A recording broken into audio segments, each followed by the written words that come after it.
रस्त्यासाठी मडी ग्रामस्थांचे आमरण उपोषण. लोणार तालुक्यातील आदिवासी बहुल मडी गाव आजही मूलभूत रस्त्याच्या सुविधापासून वंचित आहे. यात संतापातून मडी ग्रामस्थांनी 1 जुलै रोजी लोणार तहसील कार्यालयावर महिला, पुरुष, युवक आणि विद्यार्थ्यांसह आमरण उपोषण सुरू केले आहे. मुख्यमंत्री, पालकमंत्री आणि संबंधित विभागांना उपदेशून निवेदन देण्यात आले. 30 जूनपर्यंत रस्त्याचे काम प्रत्यक्ष सुरू करावे, अन्यथा 1 जुलैपासून आमरण उपोषण व रास्ता रोको आंदोलन छेडण्यात येईल, असा स्पष्ट इशारा ग्रामस्थांनी दिला होता. मागण्या मंजूर न झाल्याने ग्रामस्थ उपोषणास बसले आहे.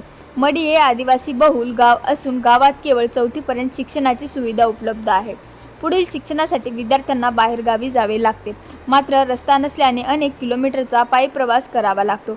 विशेषतः मुलींच्या शिक्षण आणि सुरक्षेचा गंभीर प्रश्न निर्माण झाला आहे. आम्ही रोजंदारीवर काम करून कुटुंब चालवायचे की मुलींना शाळेत सोडायला आणि आणायला जायचे. रस्ता नसल्यामुळे आमच्या मुलींना जीव मुठीत धरून शिक्षण घ्यावे लागते. यापूर्वी काही अनुसूचित घटनाही घडल्या आहेत. आमच्या मुलींच्या सुरक्षेची जबाबदारी कोण घेणार, असा हृदयद्रावक सवाल महिलांनी उपस्थित केला. रस्त्याअभावी शेतमाल वाहतुकीस अडथळे निर्माण होतात. आजारी व्यक्तींना वेळेत उपचार मिळत नाहीत. गर्भवती महिलांना, वृद्धांना व विद्यार्थ्यांना रोजच हालअपेष्टा सहन कराव्या लागतात. पावसाळ्यात परिस्थिती आणखी बिकट होत असल्याने ग्रामस्थांनी सांगितले, जर शासनाला रस्ता करायचा नसेल तर आम्हाला बुलढाणा जिल्ह्यातून वगळून वाशिम जिल्ह्यात समाविष्ट करा, अशी संतप्त मागणी आंदोलकांनी केली.